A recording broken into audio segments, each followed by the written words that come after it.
Continuando nosso estudo sobre os atributos de Deus, nós meditaremos hoje a respeito de Deus ser uma trindade. E o texto da palavra do Senhor que leremos está em 2 Coríntios, capítulo 13, versículo 13, que diz assim: A graça do Senhor Jesus Cristo e o amor de Deus e a comunhão do Espírito Santo sejam com todos vós. O nosso Deus é uma trindade, e isso diferencia o cristianismo de todas as outras religiões. Nós não adoramos três deuses, nós não adoramos vários deuses, nós adoramos um único e verdadeiro Deus, que subsiste em três pessoas, o Pai, o Filho e o Espírito Santo. E o fato de Deus ser uma trindade faz completamente toda a diferença na nossa religião, porque isso significa que o nosso Deus nunca esteve só. Muitas pessoas acham erradamente que Deus ele criou os seres humanos ou o mundo à nossa volta porque Deus ele precisava de algo, porque Deus estava se sentindo só. Quando na verdade o Pai, o Filho e o Espírito Santo sempre estiveram muito bem acompanhados, sempre estiveram perfeitamente acompanhados. O Deus único e verdadeiro sempre esteve plenamente satisfeito em si mesmo. Na verdade, quando Deus ele nos cria não porque ele sente falta de algo, mas porque sobra algo em Deus, porque Deus ele é tão glorioso e tão bondoso que ele nos cria para que ele possa nos conceder esse relacionamento com ele, esse prazer que o próprio Deus, que o Pai, o Filho e o Espírito Santo sentem quando se relacionam, ele nos concede a nós. Vejam, irmãos, o nosso Deus, ele não é como o Alá ou o Deus de alguma outra religião que ele se sente só e que ele precisa dos seus servos para servi-lo. Pelo contrário, o nosso Deus, quando nos criou, ele nos criou para nos dar prazer. Nos dá prazer ao nós conhecermos a ele e glorificarmos a ele. Quando nós lemos na palavra de Deus, desde o início, já há indícios de que Deus ele é exatamente desse jeito, três pessoas em um único e verdadeiro Deus, apesar dessa doutrina estar mais clara no Novo Testamento. Desde o início da revelação bíblica, nós podemos ver o que o próprio Deus fala a respeito desse assunto.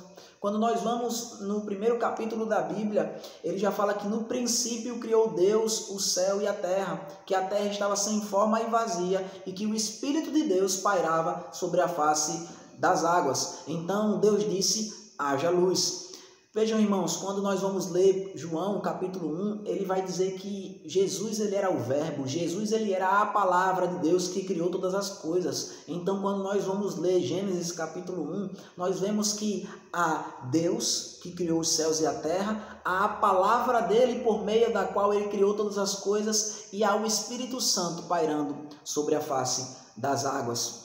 Quando nós vamos parar para pensar, irmãos, a respeito da criação do homem, o Senhor fala no plural, ele diz: façamos o homem à nossa imagem, conforme a nossa semelhança. Nós vemos que há uma pluralidade em Deus. E quando Deus ele age para nos salvar, nós também podemos ver aspectos diferentes da obra da salvação. Em Efésios capítulo 1, do versículo 3 até o versículo 14, nós vemos uma única frase que foi escrita pelo apóstolo Paulo para louvar ao único e verdadeiro Deus que subsiste em três pessoas. O apóstolo Paulo vai enfatizar que Deus o Pai nos elegeu para que fôssemos santos e irrepreensíveis, que Deus nos elegeu em Cristo Jesus, no amado, aquele que se encarnou e morreu e derramou o seu sangue para morrer, para pagar pelos nossos pecados. E o Espírito Santo, ele é o penhor, ele é o selo, ele é aquele que habita em nós, nos garantindo que a salvação é plena, que do mesmo jeito que Deus começou a boa obra em nós, ele levará até o dia de Cristo Jesus. Vejam, irmãos, quando é falado a respeito da criação, diz que o Senhor, o Deus, o Pai, foi quem criou, foi quem planejou, foi quem realmente criou todas as coisas. E que o Filho foi através dele, ele é a palavra através do qual Deus não faz nada senão através do seu Filho. E o Espírito Santo é o agente, é aquele que vai e efetivamente coloca, vamos dizer assim, a mão na massa, se pudermos usar essa expressão para falar a respeito de quando Deus ele criou o mundo.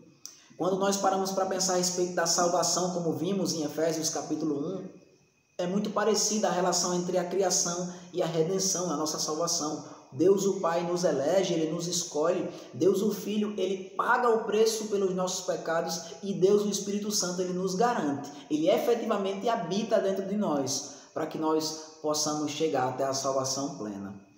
Um exemplo que obviamente não é perfeito, mas que pode nos trazer e nos clarear a ideia da salvação, da Trindade operando em nossa salvação, é se pensarmos em um médico, um enfermeiro e um farmacêutico. Nós estamos em distanciamento social por conta do coronavírus. Vamos imaginar então dessa forma. Deus o Pai, Ele é como um médico que prescreve o remédio, a cura para a doença.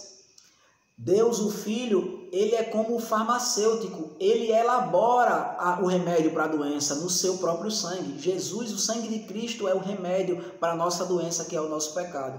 E Deus, o Espírito Santo, é como um enfermeiro que pega a cura e aplica em nós. E cada pessoa da Trindade tem plena importância na nossa salvação. Nós devemos ao Pai, ao Filho e ao Espírito Santo a obra completa da nossa salvação.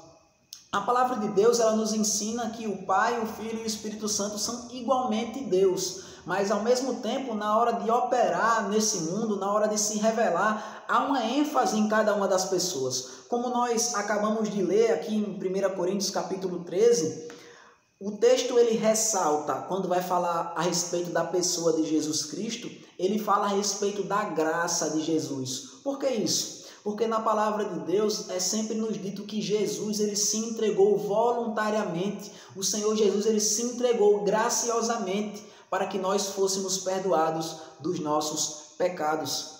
Quando ele vai falar a respeito de Deus, o Pai, ele fala, e o amor de Deus. Muitas vezes nós ligamos o amor de Deus à pessoa de Jesus. Nós achamos que Jesus ele nos ama e muitas vezes quando as pessoas falam parece que Deus o Pai, ele é um Deus irado, é um Deus que nos odeia e Jesus ele tem que se intrometer na nossa frente para que Deus o Pai não nos castigue completamente. Sendo que na verdade a palavra de Deus, quando fala a respeito do amor, está muito mais relacionado ao Pai do que até mesmo ao Filho. Obviamente, Jesus, o Filho de Deus, ele nos ama, ele se entregou por amor. Mas a palavra de Deus diz que Deus, se referindo ao Pai, amou o mundo de tal maneira que deu o seu Filho unigênito. Deus, o Pai, ele nos ama. Foi por isso que Jesus se entregou voluntariamente, porque Deus, o Pai, ele nos ama.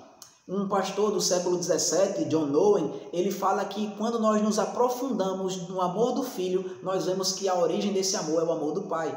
Então a palavra de Deus ela dá essa ênfase quando vai falar a respeito de Deus, o Pai, a respeito do amor dele. E quando vai falar aqui a respeito do Espírito Santo, ele dizia a comunhão do Espírito Santo.